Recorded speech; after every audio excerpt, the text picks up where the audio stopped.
మాజీ CM YSR Congress party అధ్యక్షుడు జగన్మోహన్ రెడ్డి జైల్లో ఉన్న కాకాని గోవర్ధన్ రెడ్డితో ములాఖాత్ నిర్వహించి భారీ జనసందోహం మధ్య అత్యంత భద్రత కట్టుదిట్టలతో నల్లబ్రెడ్డి ప్రసన్నకుమార్ రెడ్డి ఇంటి వద్దకు చేరుకుని తమ కుటుంబ సభ్యులతో ఇంటిపై జరిగిన అఘాయిత్యాన్ని వివరాలు అడిగి తెలుసుకున్నారు.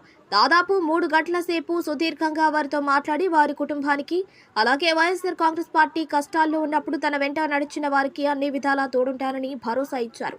పరామర్శ అనంతరం తిరిగి తాడేపల్లికి బయలుదేరారు.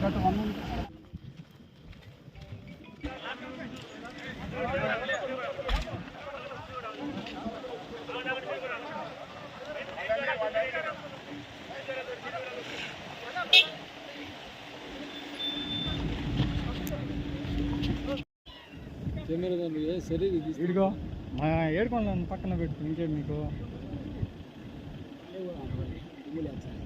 వాటర్ కొట్టుకోలేదు అంతే